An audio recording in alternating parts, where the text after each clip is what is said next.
1절에서 4절입니다.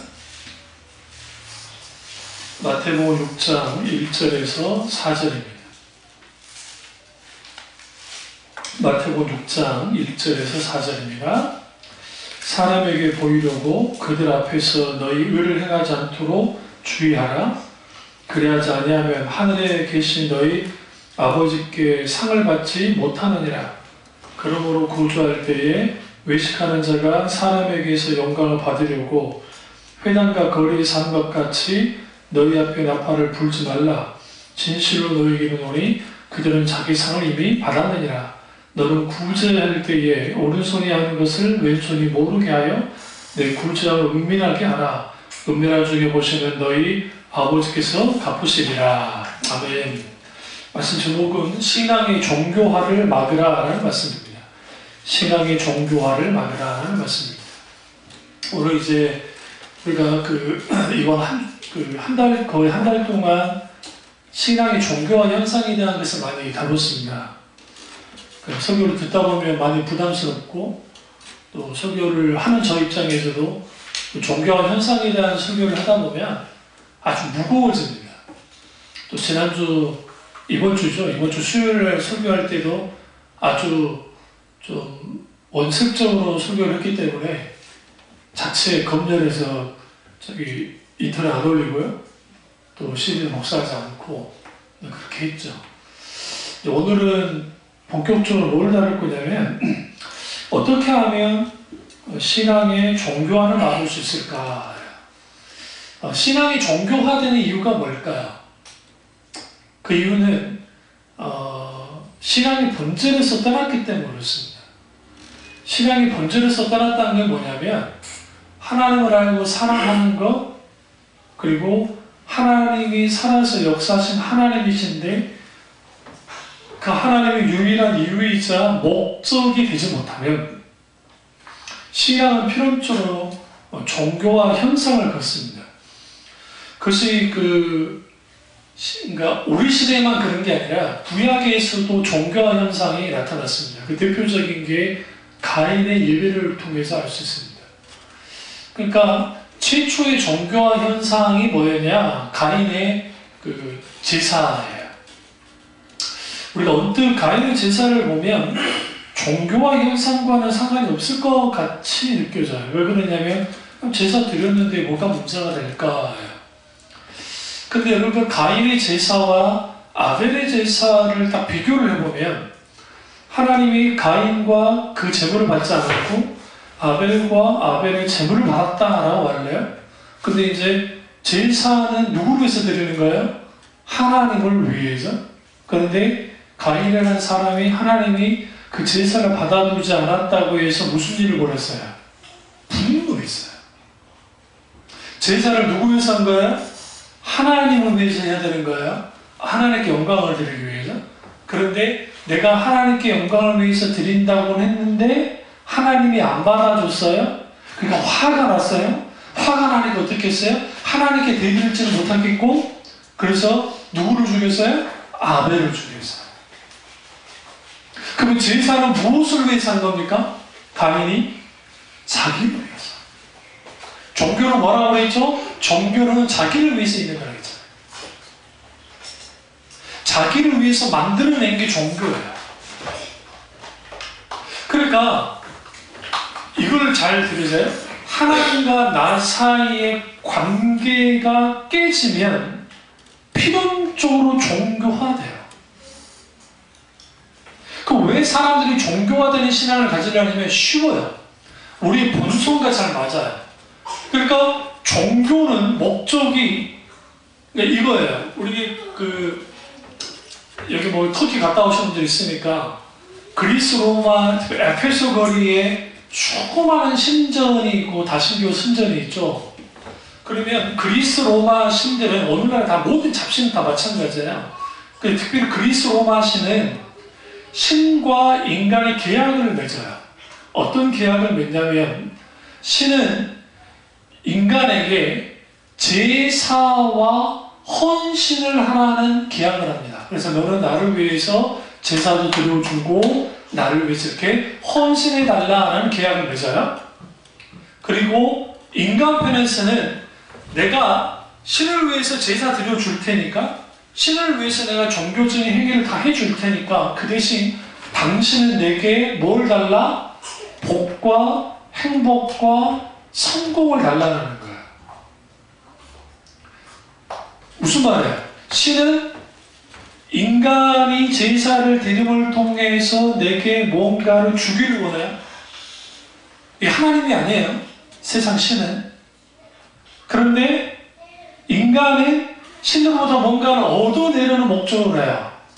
그러면 인격체신 하나님 빼놓고 세상의 모든 종교는 신과, 그들이 일컫는 신과 인간 사이의 이해관계가 아주 절묘하게 맞아떨어집니다. 그러니까 인간에게 내가 너에게 복 줄 테니까, 내가 너희 문제를 해결해 줄 테니까, 내가 너희가 하고자 하는 걸 해줄 테니까 너희는 내게 이런 일을 해라, 뭐 종교적인 행위를 해라, 그러면 해주겠다고 하는, 이게 오늘날 기독교인들 속에서도 들어가 있는 게, 내가 40일 금식 기도를 하고 뭐 1000번째 헌금을 드리고 내가 정성 들여서 막 새벽 기도마다 막 새벽에 부비축고 기도하면 하나님이 그걸 기쁘게 받아주셔서 그걸 정말 어이구야 너 기특하다, 너 기특하니까 너 기도 응답해 줄게 라는 생각을 해요. 그게 종교화된 믿음의 현상이에요. 성경에는 그런 식으로 기도하라는 게 없어요. 40일 금식, 30일 새벽, 특별 새벽 기도에 프랭카든가 한 번씩 지나다 보실 때 있죠. 그게 뭐냐면 예수님의 40일 기도를 이제 본따서 만든 거, 그건 나쁘진 않는데, 그 40일 특별 새벽 기도에 참여해서 특별 새벽 기도를 하면 하나님이 우리에게 특별한 역사를 해주신다는 공식을 가지고 나와요. 그게 종교화된 거라고요. 그게 모두 성경에서 그렇게 말해요. 기도는 내가 기도의 정성을 보이고 내가 기도에 뭔가 공덕을 많이 쌓으면 쌓은 만큼 그 기도가 하나님 앞에 상달을 되어주고, 그리고 하나님은 그것을 보시고 역사해 주시는 겁니까? 내 이름으로 구하는 모든 자에게 뭐 하겠다? 내가 응답해 주시겠다. 주님 말씀하시죠. 근데 그 조건이 뭐예요? 내가 너희 안에 가고 너희가 내 안에 가고 우리가 주님 안에 갈 때, 그리고 그 주님의 이름으로 기도하면 무엇인지 구하면 내가 틀어주겠다. 내 안에 갈 때. 그게 주님 말씀이에요. 그러면 왜 종교화로 가느냐? 생생한 하나님과 우리 사이에 생생한 관계가 설정되지 않아서 그래요. 어떤 관계가 설정되지 않냐면 하나님과 나 사이에 친밀하고도 긴밀한 관계를 가지면서 신앙생활을 하면 그게 종교적으로 가지 않아. 종교식으로 가지 않아. 이거는 이제 다 다룰 거예요. 오늘 본문 읽었던 말씀, 외식과 관련된 말씀인데, 왜 외식하느냐? 왜 외식적인 행동들을 하느냐? 그것은 신앙이 종교화되면 의식과 형식을 더 중요시 여기기 때문에, 본질보다는. 그러니까 의식과 형식이 중요한 거예요. 카톨릭 막 일전 의식하죠. 여러분 카톨릭 미사 한번 들어보세요. 여러분 졸라해도 졸 수가 없는 게 일어났다 앉았다 일어났다 앉았다 일어났다 앉았다 계속 시켜요. 그러니까 졸 수가 없어요. 졸만하면 일어났다가 졸만하면 막 서로 이야기 나누고 막 한단 말이에요. 고백을 시키고. 그러니까 그러한 종교화 현상이 의식과 형식의 본질을 대체하는 게 율법주의인데, 율법주의 자체가 종교화됐다는 것을 의미해요. 신앙이. 그러니까 구약의 첫 번째 종교화 현상은 가인을 통해서 나타났는데, 그게 가인의 제사 행위였다. 제사 행위. 제사 자체는 나쁜 게 아니잖아요. 의식 자체가 나쁜 게 아니잖아요. 근데 주님은 뭘 보셨어요? 중심을 보셨어요. 뭘 보셨어요? 그 사람을 보셨다. 그리고 가인이 제사를 드렸던 목적은 뭡니까? 하나님께 영광을 드리기 위함이었습니까? 잘 들여다보면 내 재물을 열람하지 않는 데 대해서 분노했다는 거예요. 그러면 초점이, 중심이 누구 중심이에요? 자기 중심이에요. 가인이 중심이 된 거예요. 그러니까 종교와 기독신앙의 특징적으로 다른 게 뭐냐면 종교는 철저하게 사람 중심입니다. 왜냐하면 종교는 인간이 만들어낸 거기 때문에. 기독신앙은 하나님의 계시를 통해서 생겨났어요. 그래서 하나님 중심일 수밖에 없어요. 필연적으로 이 두 개가 충돌하게 돼 있어요. 그러니까 지금 컨퍼런스 주제 중에 신앙의 종교화를 막으라라고 하는 이 컨퍼런스의 주제가 만만치 않은 주제예요. 그러면 이 예수님 당시 바리새인들이 목숨을 걸고 그들의 신념에 가깝게 저항했던 사람들입니다. 율법주의를 가지고. 그리고 사두개인들은 율법적 도덕 종교의 엄격한 도덕 선생들이었습니다. 그런데 바리새파든 그리고 그 사두개파든 그리고 헤롯파든 간에 그 다음에 셀로파든 간에 이 모든 종파가 사실상 하나님과 관계되어진 살아있는 그런 신앙을 갖고 있던 사람들이 아니라 그들의 신념과 그들의 이데올로기, 사상과 그들이 가지고 있던 그런 종교적인 전통에 의해서 또 정치적인 이유에 의해서 만들어졌어요. 그런데 예수님이 오셔서 회개하라 천국에 가까우니라 메타노이아, 이번 컨퍼런스 끝나면 다음 주에 메타노이아를 소개할 텐데 회개에 관련돼서 그 메타노이아, 회개가 천국과 직결되어 있다라고 지금 말씀하십니다. 그럼 왜 회개해야 되느냐? 오늘 우리가 하나님을 믿는다 할 때에 내가 종교적으로 하나님을 믿고 있느냐 아니면 인격주신 하나님을 바탕으로 한 살아있는 믿음을 갖고 있느냐의 차이는 어디서 나타날까요?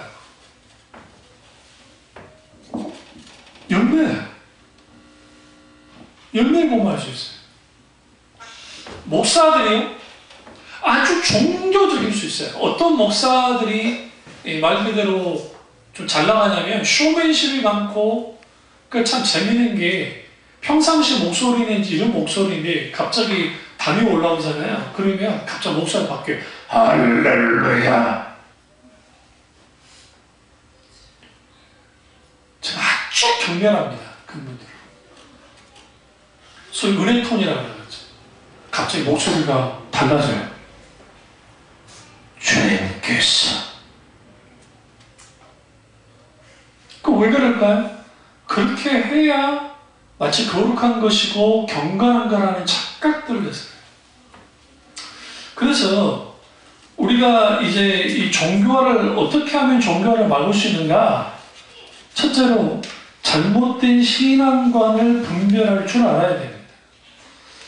오늘날 목회나 전도하는 경향을 보면 복음이 상품으로 죄인들을 소비자로 복음 전도가 세일즈맨으로 바뀐 것 같아요. 소비자 구매에 맞게 교회가 놀랍게 변신합니다. 그래서 어떤 데는 자동차를 어떤 교회는 요즘은 그렇지 않지만 어떨 때는 과거 제가 한참 대학원 다닐 때 아파트를 경품으로 내놓고 그런 일들을 했어요.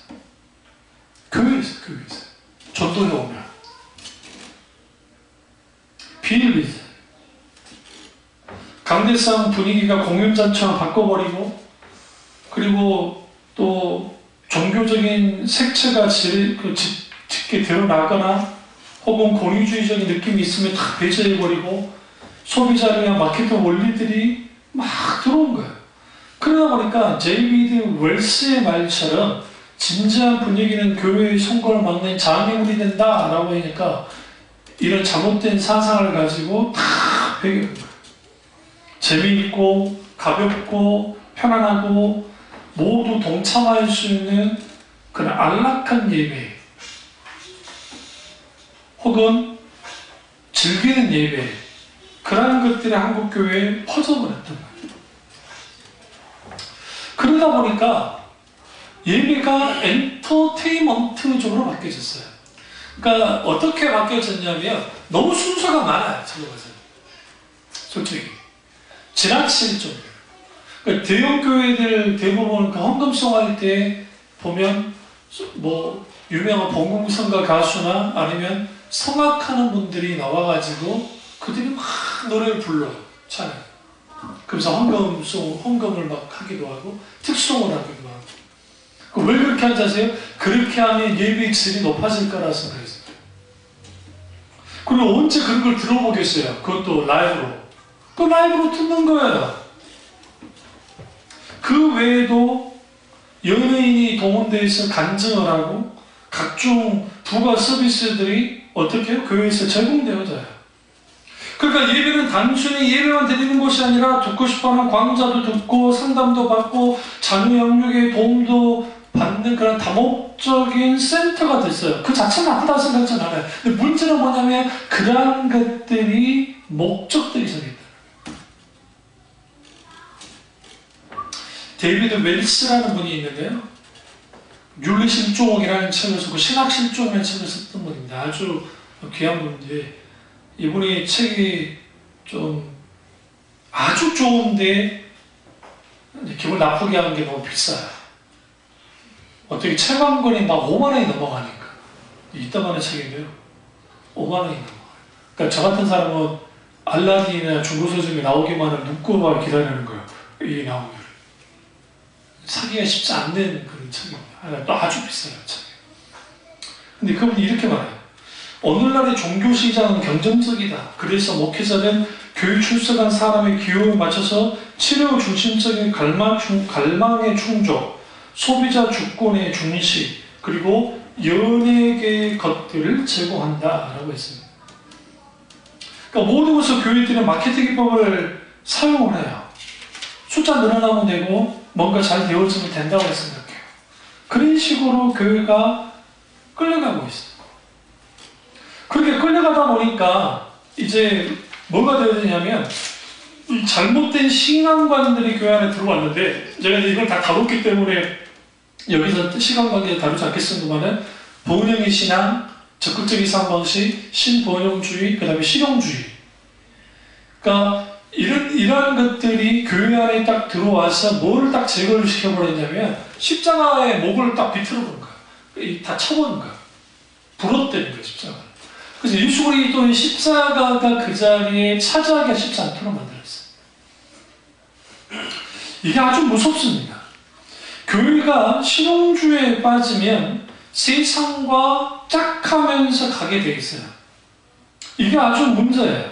그런데 이렇게 되어진 배경이 누구냐? 19세기 초반 찰스 핀이라고 하는 미국의 아주 유명한 분과학자가 있습니다. 그러니까 순복음 계통이나 오순절 신학을 하신 분들이나 그리고 은사주의자들은 아주 용처럼 떠받드는 분이에요. 그러나 그분이 아주 귀하게 하나님께 쓰임을 받았지만 치명적인 오류를 갖고 있는 게 뭐냐면 부흥은 인간의 기도와 노력으로 일으킬 수 있다고 생각합니다. 그러다 보니까 그게 잘못되니까 어떻게 된 그런 사상이 한국교회 안에 다 들어와 있어요. 그래서 은사주의자, 거의 대다수 은사주의자가 그 영향을 받았어요. 그래서 자기가 기도 열심히 하면 놀라운 성령의 역사를 할 수 있고 자기가 기도하면 막 영적으로 내가 이렇게 대단한 존재가 되어가지고 예? 영적으로 내가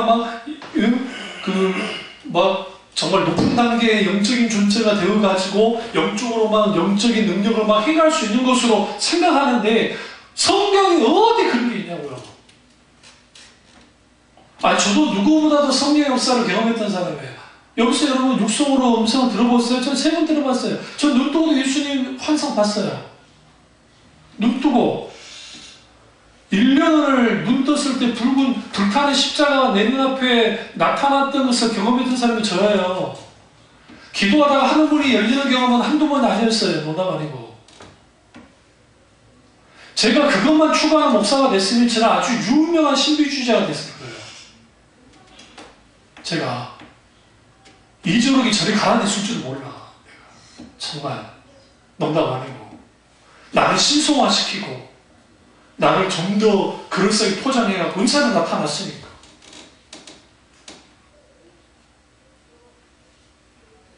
심지어 어떤 자기가 교회에 와 있는데 갑자기 하나님 내적 음성을 주는 거예요. 그래서 내가 말해줬죠. 자매님 이러이러한 고민이 있죠. 하나님 이 부분에서 이렇게 하기를 원하십니다. 놀라가지고 그 다음부터 교회 안 나왔어요. 제가 무서워가지고. 저 빼빼 말은 저 녀석이 누구이가 한데 그걸 다 알아맞추려고. 그 제가 알아맞혔나요? 성령이 하시지. 그러니까 제가 하나님의 말씀을 만나지 않았으면 제가 은사주의로 가가지고 아주 좀 그럴싸한 존재가 됐을지도 몰라요. 성령의 역사는 내가 영적으로 깨어있어서 하나님과 친밀한 교조 속에 있으면서 주님이 함께 하실 때에 거기서 성령의 역사가 나타나는 거예요. 주권적으로. 거기는 그 역사의 강도는 성령의 주권 가운데 내어지는 거예요. 나와 상관이 없어요. 그런데 그걸 인위적으로 조정할 수 있다고 생각한 거예요. 찰스 피니가. 그러니까 무슨 일을 했겠어요? 분위기 조장을 했다고요. 그래서 그 당시부터 화려한 음악들 막 노래 잘하는 사람들 불러다가 분위기를 막 띄워요. 분위기를 확 띄우면 죄송한 말씀인데 아이돌들이 5만 명이 모이는 2, 3만 명이 모이는 아이돌 콘서트장에 가시면 여러분이나 나나 다 은혜 받아가지고 막 기분이 좋아지는 거 아세요? 은혜 받아요. 눈물 흘리는 거 안 보셨어요? 방송에? 애들 눈물 흘려요. 너무 좋아하죠. 여러분이나 나나 1시간 반이나 2시간 동안 이렇게 뛰어나고 못 뛸 텐데 그 애들은 뛰고 있어요. 저보니까 뛰겠지만 은혜 받아가고 뛰어요. 진짜로. 뭐가 주는 힘인 줄 아세요? 음악이 주는 힘이에요. 그리고 퍼포먼스, 앞에 있는 화려한 군무, 여러분 확 갑니다. 나이가 어릴수록 더해요. 그러니까 그런 식의 장치를 해놓고 있어요. 그러다 보니까 찰스 피니가 이렇게 말해요. 부흥은 기적이 아니며 그저 수단을 바르게 이용한 결과물이다 라고 합니다. 그러다 보니까 이러한 것들이 교회 안에 들어오기 시작했어요. 그리고 1960년도에 본의 신앙이 힘을 얻었어요. 미국이 마찬가지로. 그게 우리나라에 들어왔단 말이에요. 그러면서 노골적으로 마케팅의 원리가 교회 안에 딱 들어오기 시작했어요. 그래서 실용주의적인 마케팅의 원리가 들어오자 여러 가지가 문제가 생겼는데 첫 번째는 하나님에 대한 왜곡이 생겼어요. 어떤 왜곡이 생겼냐면 하나님은 없어도 된다는 생각을 했어요. 아이고 무슨 말입니까? 하나님 없으면 된다니요? 아니요. 여기서 엄밀히 말하면 하나님이 역사하지 않으셔도 된다는 거예요. 이름만 빌려주시면 된다는 거예요. 이걸 이신론이라고 해요. 나이즘이라는 표현을 쓰는데 이신론이라는 건 뭐냐면 하나님 우주 만물을 창조했어요. 질서 있게 창조했어요. 우리 이렇게 생각하시면 돼요. 예전 우리 어렸을 때 이 태엽 감는 저기 괴종 시계 기억나세요? 집에 그건 별로 없으시죠? 왜 없어요? 이게 오래 쓰다 보면 이게 태엽이 이제 좀 늘어나고 해갖고 시계가 안 맞아요. 네? 왜 안 맞을까요? 싼 거라. 진짜 스위스 명품은 이거 수백 년 써도 괜찮아요. 그 정도 잘 만들게 돼. 저도 어렸을 때 아버지가 돌려놓으면 돌려놓거든요. 막 돌려놓으면 그 돌려놓으면 시계가 가요. 또 우리 아버지 시계 중에 이렇게 흔들리면 가는 시계 생각나세요? 몰라요? 있었어요. 밥 준다고 그러죠. 시계 밥 준다. 이렇게 하면 흔들어가지고 그럼 시계가 툭툭툭툭툭 간단 말이에요. 그것처럼 하나님이 천지 창조한 다음에 태엽을 다 감아놓고 탁 정상적으로 알아서 돌아가도록 만들어놨다는 거예요. 그리고 더 이상 하나님이 개입하지 않는다는 게 이신이에요. 이게 이단이에요, 이단. 이단 사설이에요, 이게. 이건 뭐냐면 하나님의 존재만은 인정을 해요. 그런데 하나님이 삶에 개입하지 않는다고 생각해요. 이게 실용주의적인 마케팅의 원리에 왜곡된 하나님관이에요. 오늘날의 교인들이 성경시대에는 하나님이 역사하셨다라고 믿어요.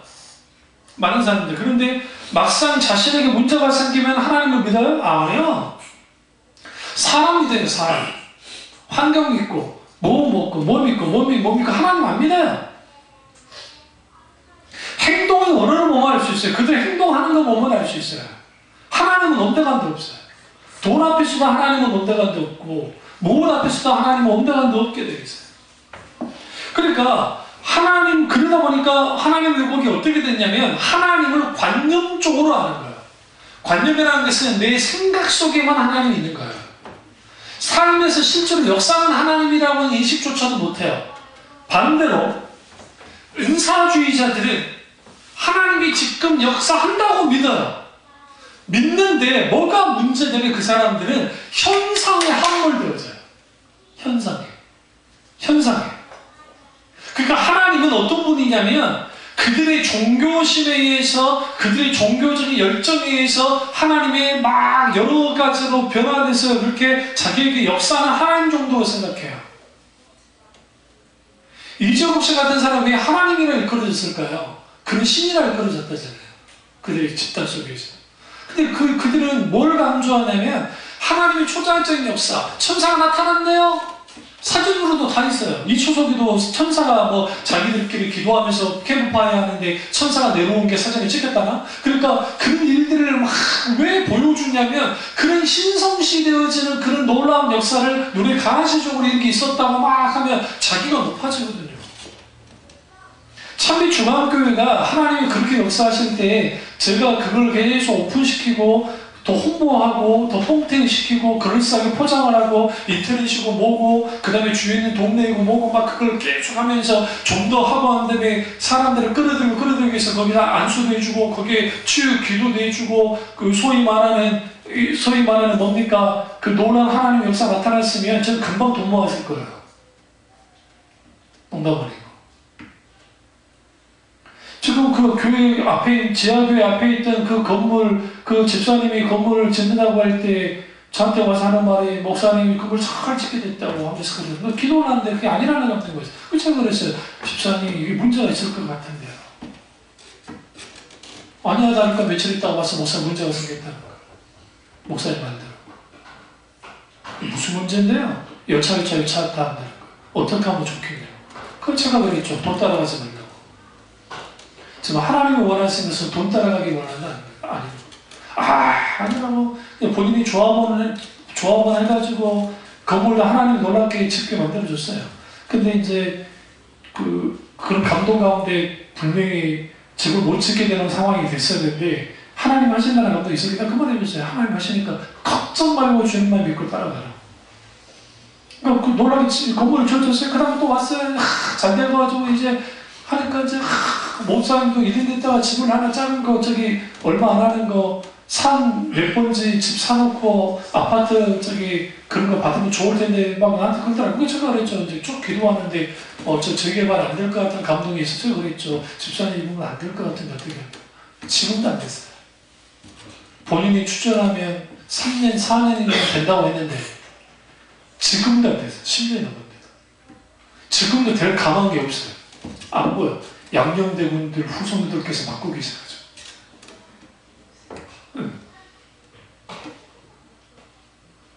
그럼 그런 감동들이 제게부터 온 겁니까? 아니에요. 주님께.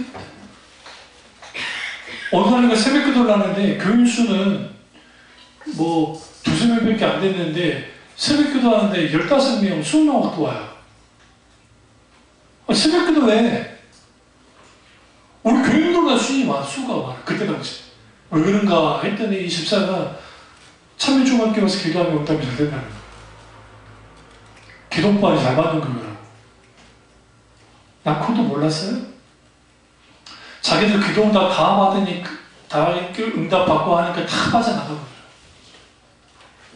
또 빠져나갈 수밖에 없는 게 메시지가 달라지기 시작하니까. 사역을 전환하면서.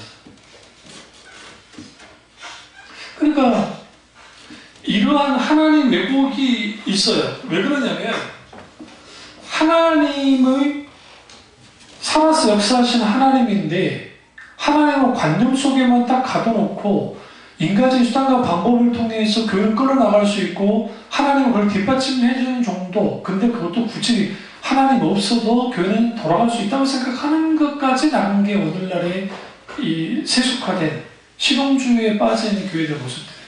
말은 하나님이 하십니다. 이거예요. 우리가 이번 건축하는데 하나님이 건축을 하시게 한다합니다. 하고 난 다음에 어떻게 하느냐? 부흥회를 해요. 부흥회를 해가지고 아주 건축원금을 잘 빼는 목사를 데려다가 거기서 막 간증도 하고, 그래서 건축할 때 헌금했던 사람들 어떻게 복을 받았고, 어떻게 막 사업이 잘 됐고, 어떻게 자녀가 잘 되는 것에 대해서 막 설교를 해줘요. 그러면 사람들의 심리가, 그래 내가 하나님 앞에 이렇게 복 받아야지, 또 교회 건축 자체는 나쁜 게 아니니까 해야 되겠다 싶어서 그렇게 하는 거예요. 과거에는 그렇게 흔했고 그런 게 먹혔어요. 오늘날은 안 먹혀요. 그런가 보다.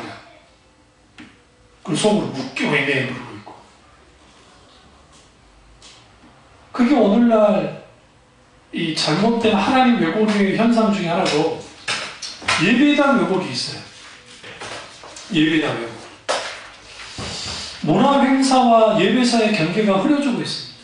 온갖 너무나 많은 프로그램이 예배가 기독신앙의 핵심이라고 심장이라는 예배까지 들어와 있어요. 유명 연예인들이 좀 알려져 있는 사람들이 소위 초청 게스트가 되어가지고 나와가지고 거기서 막 예배를 인도하고 다양한 공연들로 채워져요. 김종찬 토요일음악위조화 그 목사님이 되셨는데요. 감옥 갔다 오셔가지고 그분이 이제 사업하시다가 사기 혐의로 감옥 갔다 오셨어요. 근데 그 연예인들은 정말 나쁜 사람 아니고는 대부분이 사기 칠만한 사람들이 안 돼요. 오히려 주위에 있는 사람들이 옆에 귀가 얇아가지고 그 사기인지도 모르고 자기가 해가지고 그런 경우가 많죠. 그래서 감옥에서 하나님을 만났거든요. 김윤철 목사님이. 그리고 이제 죽을 때까지 세상 노래하지 않고 하나님 영광을 위해서 내가 목회하면 살겠다면서 이제 그러고 목회하고 계시는데, 근데 김종찬 목사님이 이제 유명인이시니까 부흥회를 가게 되죠. 가게 되면 꼭 불러주는 게 뭔지 아세요? 세상에 토요일 마음이 좋아를 불러달라고. 모든 연인들이 사랑할 수 있는 토요일은 마음이 좋아. 이 밤은 다 지난 것. 내가 이거 어떻게 알지? 내가 부른 적이 없는데 내가 타락을 했나? 그 왜 그러냐면 또 그냥 예전에는 막 밖에 지나다고 막 노래 들리고 하죠. 제가 다른 거 몰라도 반은 절대 음감이에요. 100% 절대 음감은 아닌데 50% 정도 절대 음감 갖고 있는 게, 모르는 노래나 모르는 찬양도 한번 듣고 한 번에 한 두 번 정도 들으면 그냥 따라하거든요. 정말 어렵지 않은 이상. 거절했다는 거 아니에요, 목사님이. 사랑합니다. 그렇게 섭섭이 안 돼요. 교인들의 섭섭할 뿐만 아니라 담임 목사님도 그거 좀 한 번 어땠는데 뭐. 그게 아니라 목사님 잘 좀 들어봐. 나 하나님께 영광을 드리고 싶다. 교회까지 와서 그럴 필요는 없잖아요. 그래도 오늘날에는 교회까지 와서 그럴 필요가 있다고 생각해요. 아이돌 가수들 중에 교회에서 댄스 치고 춤춰가지고 되는 애들 많죠? 그게 정상이 아니에요. 엘비스 프레슬리가 성가대의 원이었다는 거 늘 말씀드렸죠? 락이 어디서 나왔어요? 교회음악에 나왔어요. 락 음악이. 교회 자체에서 나온 건 아닌데, 그게 이후에 락 음악이 탄생 배경을 보시면 교회음악과 밀접한 관계를 갖고 있어요. 미국의 교회음악. 그러니까 전통 교회음악 말고요. 그러니까 이러한 것들이 예배 가운데 들어오다 보니까 예배가 어떻게 바뀌어지기 시작했냐면, 하나님이 중심이 아니고 사람이 중심되는 예배, 하나님을 경외하지 않는 예배가 판을 치게 됐어요. 그걸 어떻게 알 수 있냐면, 가장 중요한 예배에서 설교가 사라진 교회가 있어요. 우리나라에 설교하지 않는 교회가 있습니다. 어떤 교회가 있냐면 하암계 목사라고 있는데, 뭐 설교할지 어쩔지 모르겠지만 영화 예배라고 해가지고 영화 같은 걸 가지고 이렇게 막 어떻게 설명해주고 막 그런 예배를 드려요. 구도자 예배라는 것은 연극을 하는 것이고, 어떤 보면 그게 아주 괜찮은 것 같고 좋은 것 같은 게 사탄의 전략 중에 하나님의 말씀을, 하나님의 메시지를 아주 그냥 땅에 떨어뜨리고 무력화시키기 위한 방법 중에 하나예요. 세 번째는 선포하는 말씀에 대한 왜곡이에요. 이제는 선포되는 메시지가 뭐가 빠졌냐면 죄, 회개, 십자가의 복음, 그리고 지옥이란 설교가 다 사라져 버렸어요.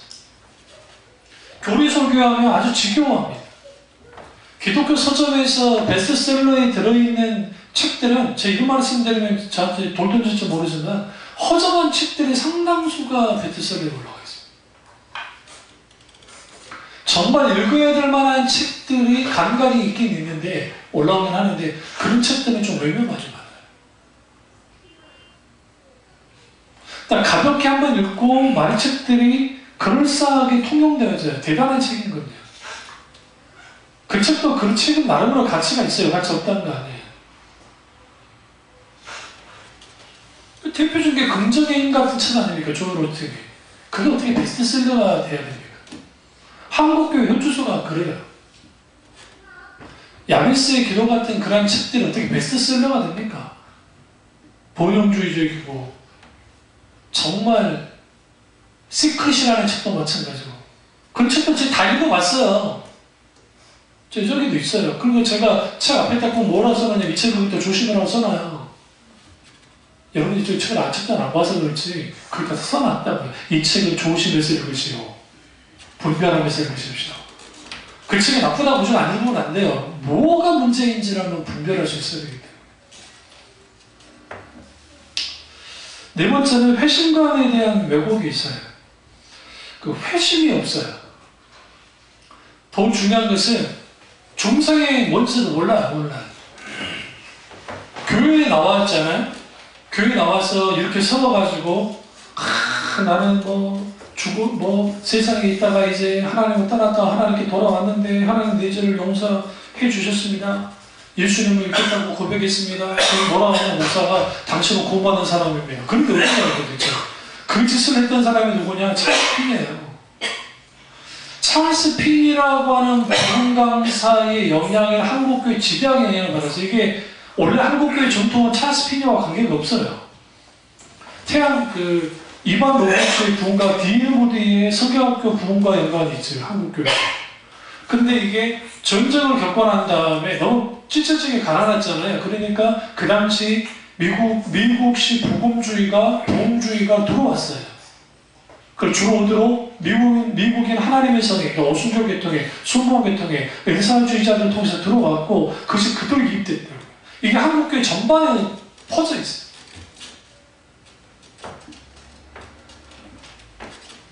그러다 보니까 내가 교회에 등록하면 다 그리스도인 취급해주는 거예요.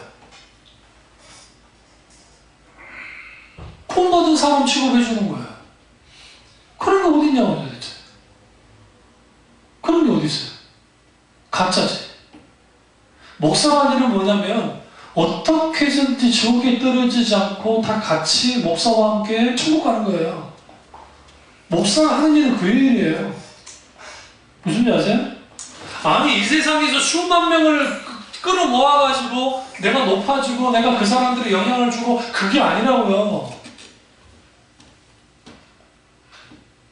사도 바울이 선교 요정을 해나갈 때에 사도 바울의 선교가 수십 개예요.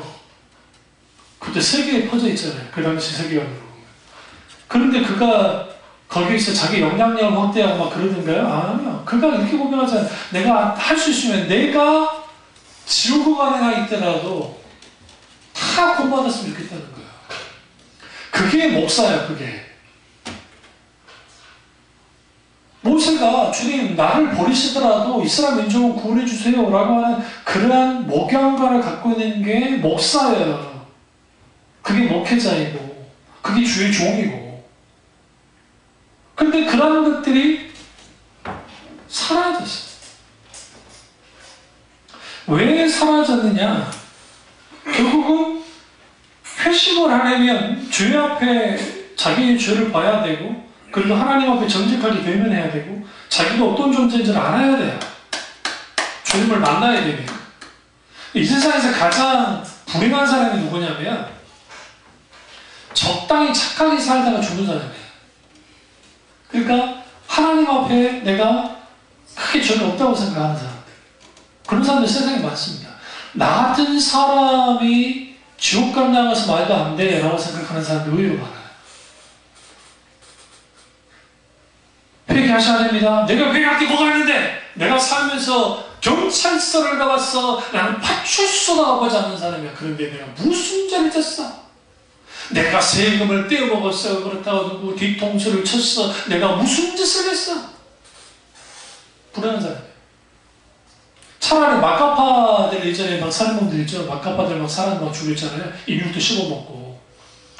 그러니까 그 장로님이 그 당시 청송고도소에 장로님이 계셨는데 그 사람들을 전도하려고 딱 그 살인자 앞에 딱 섰는데 교도관이 그것도 이 양반이 좀 직급이 있었는데 섰는데 얼어버렸다잖아요. 눈빛을 보니까 이게 상상할 수 없는 그 살기를.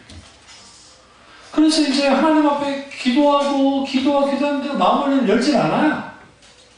내가 안 잡혔으면 더 죽일 수 있었는데 못 죽였다고 막 그랬단 말이야. 난 그냥 어떻게든 타격이나 해서 하거나 하면 다 죽여버리겠다고 했단 말이야. 그랬던 그 사람이, 그 장로님이 계속 만나고 기도하면서 만나고 계속 만나고 만났더니 어느 날인가 하나님이 강력한 역사에 바뀌어버렸어요. 그 사람들 다 처형돼. 그때 당시 우리나라 이제 처형을 했으니까 그때까지 그 사형 당하기 직전에 이제 다 알고 장로한테 그랬다는 거야. 장로님 저희 천국에 먼저 가 있을게요. 천국에서 보시죠. 그러면서 평안하게 갔어요. 누가 복받은 사람입니까?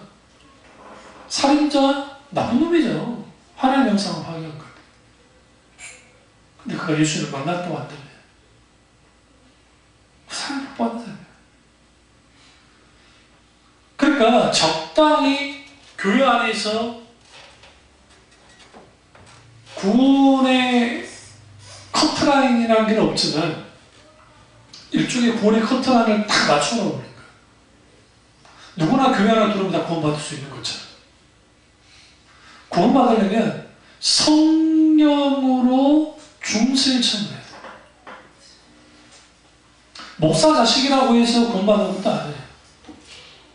누구 자식이라 되는 것도 아니에요. 성령으로 구원받아야 돼요. 그럼 그런 일들이 있으려면 하나님과 인격적인 만남이 필요해요. 만남이. 내가 교회 안에 오래 있었지만 하나님이 어쩔 때는 살아계신 것 같고 살아계시지 않는 것 같고 하나님이 있는 것 같고 없는 것 같고 그럴 수 있어요. 그 고민하는 것 자체가 오히려 오늘날에는 괜찮아요. 근데 오늘날은 교인들이 고민조차도 하지 않는 사람들이 생각보다 많아요. 왠지 아세요? 정말 살아서 역사하시는 하나님이 누구신지를 알지 못하게 돼요. 그럼 어떻게 믿느냐? 잘 들으세요 이제. 종교적으로 하나님을 믿는 사람과 인격적인 하나님을 만나서 중생을 치면서 하나님을 믿는 사람은 달라요. 출발부터 달라요. 어떻게 다르냐면 물론 인격적인 하나님을 만나도 종교화 될 수 있어요. 신앙의 본질에서부터 떠나면 탕자처럼. 근데 큰아들처럼 그 종교 안에 계속 있을 수 있어요. 어릴 때부터 교회 안에 자라났고 그리고 교회가 좋아서 나 찾아온 사람도 있고 근데 교회에서 특별한 어떤 종교적 체험도 조금씩 있어요. 그리고 하나님을 믿어요. 근데 어떻게 믿느냐? 종교적으로 하나님을 믿어요. 그럼 어떻게 이 두 집단을 구분해 줄 수 있느냐? 이거예요. 나를 위한 하나님이냐, 하나님을 위한 나이냐라는 그 질문 속에서 대답해야 돼요. 다시 말하면 하나님이 내게 있어서 모든 것이냐 아니면 그러니까 하나님은 나를 위한 분이어야 되고 내가 하나님을 위한 사람이 존재해야 되느냐 여기에서 일단 갈라지고 또 하나는 하나님이 내게 있어서 어느 정도의 가치가 있는 분이냐. 성경을 보시면 창세부터 요한계시록까지 하나님의 가치는 정말 하나님 백성들에서 하나님의 가치는 온 우주보다 더 크신 분으로서의 가치였어요. 그렇기 때문에 그들이 그들의 생명을 하나님 앞에 드린다는 것이, 그분을 위해서 순교한다는 것이 그렇게 큰 게 아니었어요. 우리 그냥 크게 느끼잖아요. 그런데 성경 보시면 사도 바울이 뭐라고 그래요? 이 부분 우리 굉장히 큰 거지만 내가 주님 앞에 할 때 이것은 마땅한 것이라고 생각하면서 순교해요. 그게 초대교회의 기사들을 보면 쭉 나와요. 그러니까 성경 말고도 여러 문서들을 보시면, 순교 기사들을 보시면, 순교자 저스틴부터 시작해서 여러 기사 글들을 보시면 그게 처절하게 나와 있는 게 뭐냐면, 나 같은 자가 어떻게 예수 그리스도를 위해서 죽을 수 있단 말인가. 내가 누구에게 믿어야지. 그분이 나를 부르심에 대한 큰 은혜가 막 감격을 하는 거예요. 그들이 광신도라고 그랬습니까? 그렇지 않습니다. 저스틴 아주 훌륭한 학자였습니다. 사상가였고 교부이기도 했습니다. 그러니까 우리가 하나님을 믿는다고 할 때에 내가 그 하나님을 어떤 하나님으로 믿고 있느냐에 따라서 우리의 신앙은 종교적이냐 아니냐가 분명하게 드러나고 있고, 하나님을 인정하시는 것과 복을 물질적인 것으로 보여요.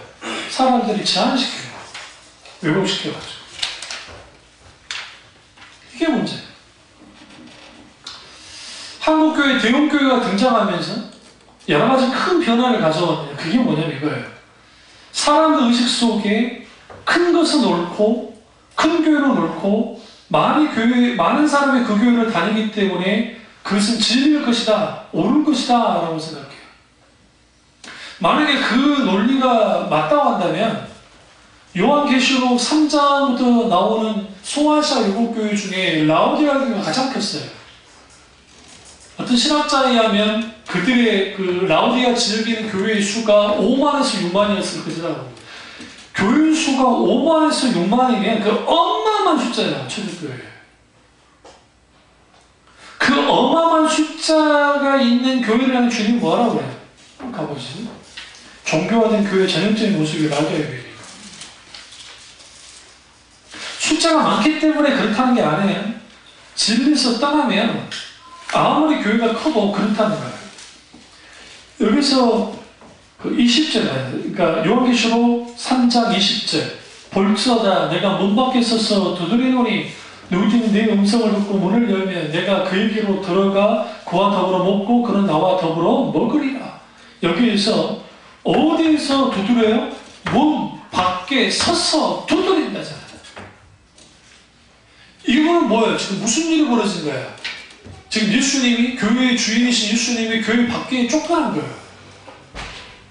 교회에서 쫓겨난 상황을 말하는 거예요, 이게. 그러니까 지금 다른 그 빌라델비아 교회와 서머나 교회만 천망이 없고 다 칭찬만 받아요. 그리고 나머지 교회는 이제 칭찬도 받고 천만도 들어요. 그런데 라오디게아 교회는 칭찬이 하나도 없어요. 그냥 천만만 있어요. 근데 결정적인 게 뭐냐면 문 밖에 있어서 주님이 문을 두드려야 될 정도의 상황이 됐다는 거예요. 불과 1세기 당시에.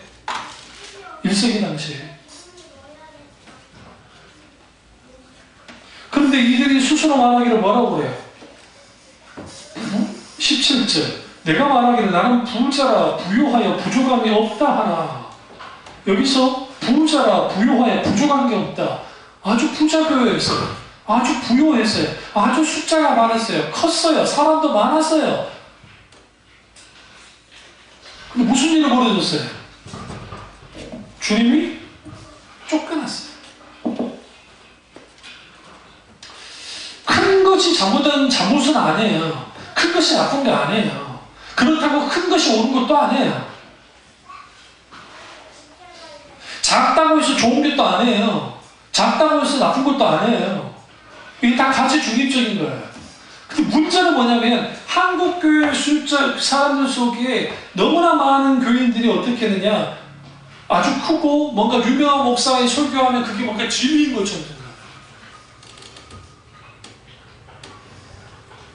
생각해요. 아니, 말씀에 미추어가서 진리는 진리인 거예요. 그게 두 번째로 이원론적인 신앙을 극복해야 돼요.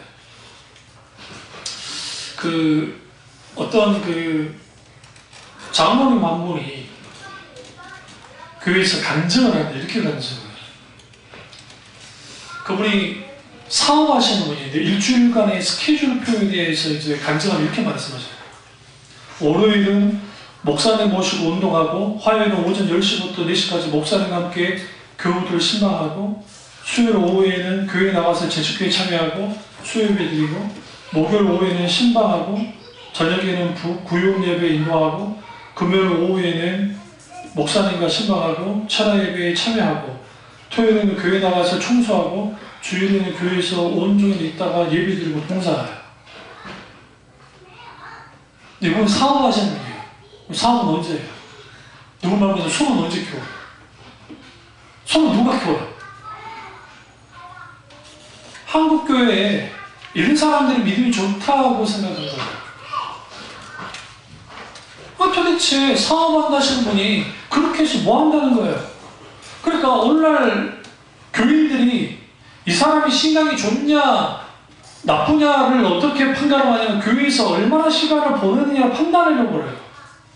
교회에 관련된 일들을 많이 하면 그 사람 믿음 좋은 사람이고, 아니면 믿음이 좋지 않는 사람이다 라고 생각하는 거죠.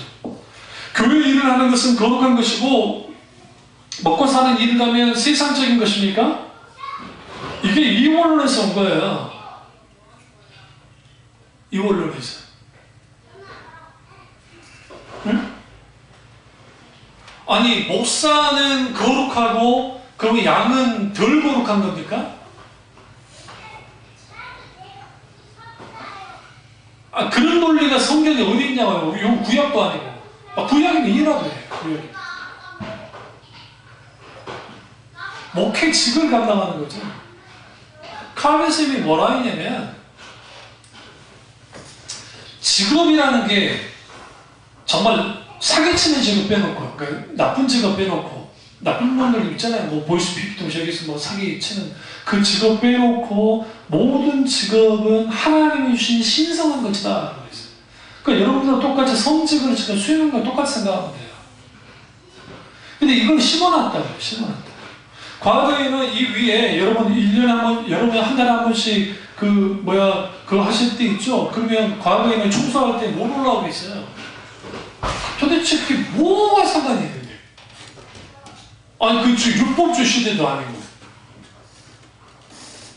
그건 구약에는 정결례에 문제가 되니까 그거는 불가능하게 문제가 됐지만, 오늘날은 상관없죠. 근데 그게 제가 어렸을 때 교회에서 청소하는 걸 보면, 밑에까지는 다 평집사님들이 하지만, 위에는 권사님들이 하세요. 그걸 누가 청소했다는 뒤집어져요. 가운데서. 시건방적인 집사 쪼가리 하나가 올라가가지고 그거 닦고 있다. 2년 하고 내려와서 머리집 뜯은 한 마리 없네요. 그게 계급이에요, 계급이. 그럴 수밖에 없는 거. 우리 교회 권사님들만 수십 명이고, 장로님도 뭐, 적을 때는 3명, 많을 때는 7, 8명 그랬으니까. 총살 사람은 넘쳐나요. 강대상 총수는 영광을 알아요. 왜? 거룩한 것이다.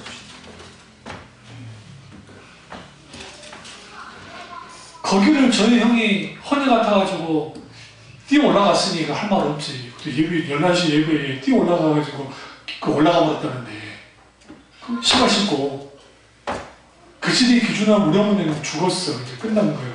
근데 좀 돌아가셨지만 96세인가 돌아가셨는데 그분이 조선시대에 태어난 거예요. 조선시대에. 근데 그 목사님이 다행히 애들한테는 그렇게까지 무섭게 안 했다고요. 애들한테. 알아서 부목사님, 지선 권사님 데리고 나가긴 했겠지만, 성속의 구분이라는 게 우리가 인간에 만들어낸 거예요. 이원론적인 신앙 혹은 거기서 나온 것들. 그게 교회 안에 얼마나 많은 줄 아세요? 제가 좀 열거하지 않을 뿐인데 시간이 없기 때문에 그런 일들이 있는 거죠. 세속과 세속주의는 그래서 우리는 좀 분별하셔야 돼요. 세속은 나쁜 게 아니에요. 우리 세속 속에 사니까. 근데 세속주의가 문제예요. 교회 안에 세속주의가 들어왔다는 거예요. 그러니까 세속주의는 뭐냐면 철저하게 인간을 위해서 인간만을 향해서 되는 거예요. 웨스트민스터 칠풀이나 그런 데를 가보시면 예배 드리는 저희 교회 이렇게 이 의자를 했던 이유는 여러분을 편하게 하기 위한 용도는 아니었어요, 솔직히. 이 교회가 지금 협소하니까 처음 교회 이렇게 보러 왔을 때 지금 강대상이 이쪽에 있어요, 앞에요. 이렇게 되어 있지 않았어요. 이건 제 아이디어로 이렇게 만들어낸 거고 됐고, 그러니까 장의자를 이렇게 두니까 이게 사람이 왔다 갔다 할 만한 그런 것도 안 되고 정말 사람이 막 답답해요. 돈도 없는데 이 비싼, 정말 이 비싼 거거든요. 그때 당시 6만 5천 주고 샀네요. 7만 원인가. 다 맥혀졌지만 최고. 이런 거 크게 없어요. 근데 거기는 대량으로 구매해야 되는 거 비싸고 대량으로 구매를 못해, 이런 거를. 그럼 내가 했어요. 그냥 했다고요. 그런데 그 장의자 그 파놓은 그 집사가, 그러니까 그 사람들은 뭐 하나님이 일을 한다 하는데 그 사람들도 그냥 장사꾼에 불과해가지고, 그러니까 트집 잡고 탁 잡아갖고 그냥 탁 까는, 그러면서 그냥 돈으로 뭐 내가 3만 원 받았나? 그 장의자 넘겨주는데, 그래놓고 다른 데 팔 때는 그걸 엄청나게 하나에 뭐 굉장히 뭐 몇만 원씩 팔아먹는 거예요. 근데 웨스트민스터 칠풀이나 그런 데 가보시면 장의자예요. 안 바꿔요.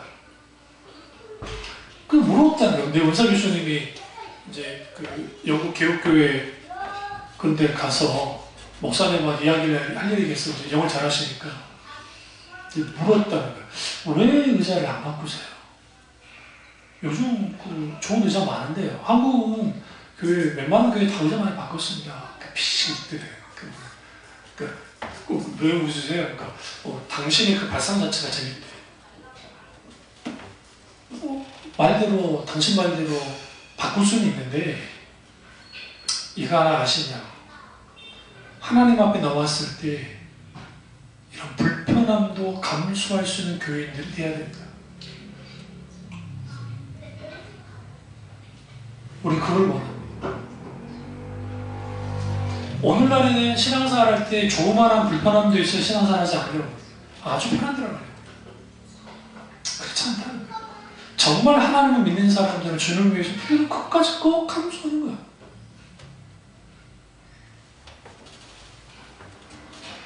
이런 세속주의가 교회 안에 많이 들어와 있고, 그러다 보니까 교회가 세상과 교회의 구분이 사라져요. 그럼 주로 언제 할 수 있느냐? 놀 때 오면 할 수 있어요. 교회 교인들이 놀 때 목사님들은 뭐 하면서 놀 것 같으세요? 응? 신상하게 놀 것 같으세요? 응? 똑같아. 술만 안 할 뿐이지. 주로 운동가 가는 애들 많이 해요. 운동가. 나같이 하파리 목사들은 이거 하러 갈 수는 없잖아요. 나이스 샷을 못하니까, 비싸서 못하니까 뭐냐면 볼링 이제 쳐다보세요. 볼링. 그리고 이제 좀 타락하면 당구를 하는 거예요. 목사 되기 전에, 타락하기 전에, 타락했을 때 이거 했던 목사님이 있어요. 뭔지 아시죠? 대학 다니면서 이거 했던, 막 350 그래요. 400하고, 나는 한 번도 만져본 적이 없거든. 카페가, 우리 어렸을 때 당구장 카페들이 있다 했지, 뭐, 또 노는 애들 가는 곳이지. 그러니까 내가 먼저 물었지. 목사님 언제 배웠으니까 고등학교 때 배웠대. 그럼 좀 놀았던데, 그러니까 조금 놀았지. 그리고 그 덕에 내가 대학 다닐 때 밥은 굶자고 살았대. 무슨 말이야? 늙기단계 하면서, 짜증내 늙기 하면서 다녔다고 막 농담했는데. 그거예요. 그리고 이제 좀 더 지나는 게 이제 찜질방 가는 거예요. 목사들만큼 사우나 좋아하는 인간들 없어요. 사우나 가서 사우나 지지는 거야. 지지고. 그리고 딱히 있다면 그거예요. 뭐 먹으러 가는데 목사들이 돈이 많은 게 아니잖아요. 그러니까 이제 그 대신 또 차는 있어. 스타렉스나 그런 차들이 있으니까 차에 한 가득 싣고 우리끼리 다 타고, 그래서 이 비싼 데는 못 가고 좀 외곽인데 좀 싼데, 그것도 교명이 다 알아. 잘 알아. 그 리스트를 해가지고 그런 데 가서 먹고 다니고 그러는 거예요. 그리고는 공원 같은 데 가서 앉아가지고 이야기 나누고, 그거 외에는 없어요. 특별한 게. 그런데 교회 안에서 공공하는 비밀이지만 그 노는 걸 보면 세상 사람과 다른 게 하나도 없어요. 왜 그렇게 됐을까? 유머론주의 신앙생활에서 강하게 삶을 지배하지 않아서요. 우리가 세상 음악 듣고 세상 노래 부르는 게 틀렸다, 죄다 그만하는 게 아니라 그럴 수 있다. 그럼 뭐 그 자체 나쁘다 할 수는 없으니까. 문제는 뭐냐면 신앙의 면면이 흘러가는, 그러니까 나를 자연스럽게 흘러나와야 될 것들이 있어요. 말을 통해서, 언어를 통해서, 무엇을 통해서든. 주로 정말 그 사람들의 본 모습은 어디서 볼 수 있냐면 외국에 나갔을 때. 외국에 나가면 한 번씩 싸우죠? 터키도 싸웠을 거야. 나한테 말 안 했겠지만 보나마나 싸웠을 거야. 내가 봤을 때. 안 싸울 수 없는 게 시차도 있지, 돌아다니지, 피곤도 하지 하는데 네 마음이고 그 자식 새끼가 내 마음에 안 드는데 쎄판 남인 친구들에게 해서 그 가운데 누구 중재자 하나가 있어가지고 하면 괜찮지만 말에 그게 안 되면 그냥 뿔뿔 흩어지기도 하잖아요.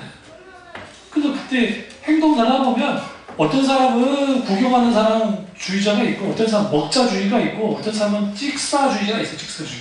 난 이때까지 보면서 이 찍사주의부터 시작해서 먹사주의 아닌 사람 본 적이 다 있어. 어느 집단 속에도 있어. 그걸 잘 해야지. 근데 그래 보면 거기에서 그 사람들의 성향, 모습들이 확 드러나요. 우리가 정말 하나님을 믿는다고 한다면 내가 세속적인 어떤 것에 물들어서는 안 돼요. 그러면 뭐 해냐면 분별력을 가져야 돼요. 뭐가 잘못된 건지 아닌지를 알 수가 있어요. 세 번째는 신앙의 이신론을 극복해야 됩니다. 아까 전에 바이즘에 대해서 말했는데 이신론. 이거는 뭐 제가 말씀드렸을 때 나누고 오늘 본문 말씀에 있는 마지막 네 번째는 외식적인 신앙으로부터 벗어나야 돼요. 여러분 오늘 본문에서 이렇게 말합니다. 6장 1절 보세요. 마태복음 6장 1절. 사람에게 보이려고에 집중하세요. 뭐 하려고요? 사람에게 보이려고.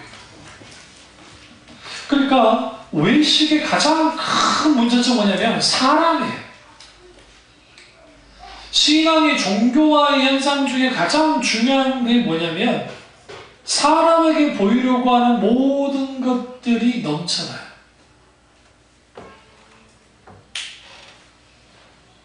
그러다 보니까 목사가, 여러분 목회하는 목사가 굳이 종편이고 일반 방송에 나갈 필요가 있을까요? 그것도 어떤 프로그램에? 아니 이럴 수는 있죠. 뭐 인터뷰를 한다든지 뭐 칠도 목사님처럼 뭐 다큐나 뭐 비슷하게 뭐 그 방송 출연해서 뭐 한다든지 어쩌다 한번 하는 거야. 뭐 유명해졌으니까 그렇다 치고. 근데 왜 방송 출연해서 목사라는 사람이 목사 타이틀을 가지고 그럼 목사하지 말고 방송이나 하든지. 근데 왜 그걸 꺼리낌 없이 하는 줄 아세요? 그렇게 하면 이 사람들 논리는 이거예요. 이렇게 해서 내가 세상에 나가서 이런 목사로서 많이 알려져서 전도하기도 용이하고 그리고 사람들에게 영향력을 끼칠 수 있고 그렇게 하면 좋은 게 좋은 거니까 죄 짓는 거 아닌데 뭐가 문제가 되냐고.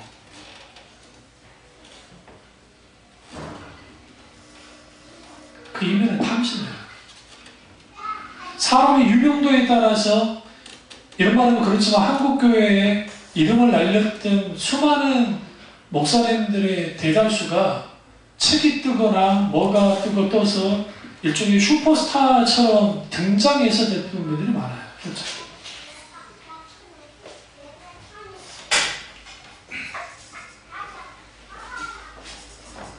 그러다 보니까 그들에게 있어서 뭐가 앞서냐면 하나님이 원하시는 게 뭐냐는 거예요. 목사님 우리에게. 가슴 아픈 것은 은퇴한 목사님이신데 그것도 유명한 가수셨고 우리 CF에 나와가지고 무슨 막 CF를 하는데 그게 그분이 먹고 살기 힘들어서 하시면 뭐 내가 할 말은 없는데 그게 아니라면 굳이 꼭 그런 공익 성능은 나쁘진 않게 아니 괜찮지만 그게 아니면 굳이 그럴 필요가 있을까요? 그러니까 그분들의 기준은 어떤지 모르지만 그게 다 돈과 명예와 그 인기와 이런 것들에 대한 내려놓지 못하는 결과물이래요.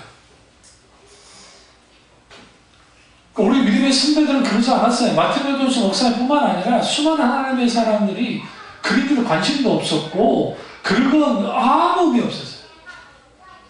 유명해지고 높아지는 거. 근데 사람에게 보이려고 그래요.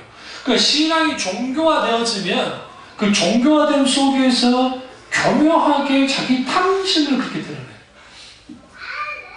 탐심. 그게 문제죠. 그럼 왜 그들은 사람에게 보이려고 이제 구제도 하고 막 여러 가지 하죠? 그때 관심을 끄는 방법이 뭐예요? 뭔가 자기들이 이렇게 좋은 일 한다라는 것을 보여주는 거예요. 사람 많은 곳에서 일하고, 사람 많은 곳에서 기도하고, 사람 많은 곳에서 구제하고, 사람 많은 곳에서 뭔가 하는 거예요.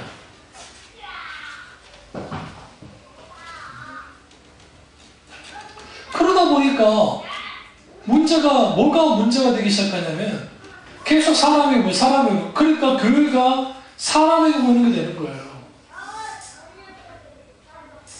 제가 말씀드렸지만 우리 이번 노예 갔을 때 장으로 세우려면 1억 원 헌금 해야 되고 적어도 자기 집을 바칠 만한 그러한 정신이 있어야 세우는 것이지 방금 보다가 세우냐고 어떤 두 목사님이 이야기하는 그 소리를 제가 그 가까이에서 듣고 제가 얼마나 경악했는지 몰라요. 아니 능력이 돼가지고 헌금 한다 칩시다. 만약에 우리 교회에 헌금을 잃어갈 사람이 있을지 내 평생이 없겠지만 있을 뻔했어요. 안수를 집사라고 복권해갖고 목사님 꿈에 해놨는데 내가 못하게 갖고 우리 교회에 지금 이런 게 없는 거예요. 아이 그때 시킬걸 내가 잘못했어. 아이씨 복권을 해서. 근데 저 그걸 보면 이런 생각이 든다. 그럼 자기가 목사인데 그럼 자기 목사할 때 물론 이제 개척할 때 전사 내려사 사람도 많지만 본인은 뭐 이런 헌금해 본 적 있나? 속으로 뭐 이런 게 게으름도 아니고 이거 지금 제가 막 민주화적이고 뭐 그래서 그런 말 하는 거 아니에요? 거기에 왜 돈의 논리가 들어오냐고. 직분 논리. 직분 받는 게 있어서. 이게 비일비재예요. 그러니까 그런 교회에서 만약에 장립을 했는데 헌금을 100만 원 헌금을 안 한다? 욕을 박아주고 먹을 일이요. 뭔지 아시죠?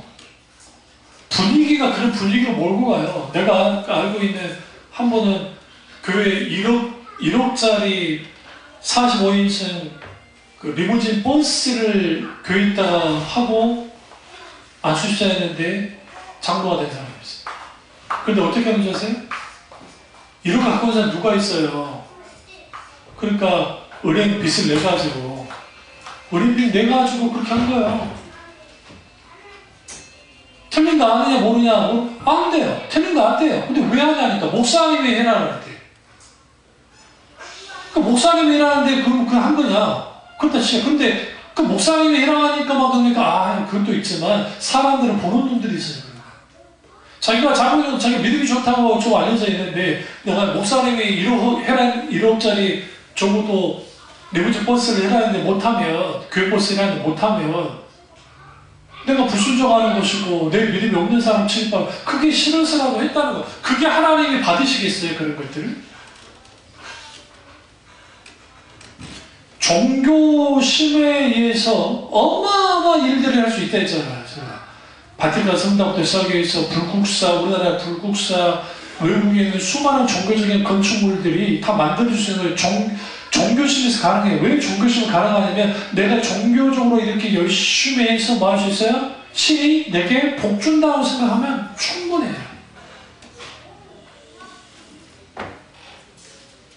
하나님의 평가는 뭐라고 합니까? 진실을 너에게 이르노니 저희는 자기 상을 이미 팔았느니라.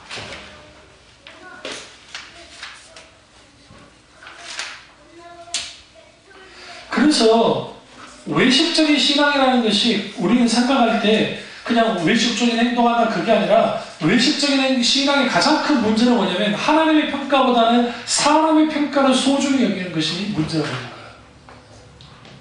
그러니까 사람이 어떻게 평가에 따라서 이 다 바뀌어져 버리는 거예요. 하나님 평가가 그렇게 중요함에도 불구하고. 그러니까 하나님의 평가는 온데간데 없어요.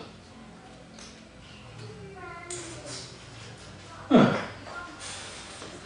이게 오늘날 교회에 만연하고 있고, 이 제 말이 아니에요. 이거는 외국의 그 개혁 신학자이신 그 박사님이 한국에 내한했다가 가시면서, 그때가 90년도 말쯤에 되는데, 그때 그 글을 한번 본 적이 있는데, 그게 뭐냐면, 우리나라의 초대형 교회를 다 돌아왔어요, 그분이요. 다닐 수 있는 곳은, 서울에 있는 곳은 다 다녀봤어요. 그러고 난 다음에, 이제 공항에서 이제 미국으로 돌아가는데, 그 전까지는 말을 못하고, 헤어지기 뭐 직전에 그만하는 거예요. 한국 교회에 이 교회들이 그 당시에는 지금 잘 나가는 목사는 은퇴하지 않을 때니까 10개의 교회가 있다고 한다면 복음을 전하는 교회는 한 군데도 없습니다. 솔직히. 근데 그나마 좀 괜찮은 교회는 한두 교회 있습니다. 그나마야. 그러니까 그나마라는 말도 좀 평가를 좀 해주는 거예요. 그나마. 그러나 엄밀히 말하면 없으려고 가버렸어요. 그게 90년도예요. 90년도. 1990년도. 90년도 말.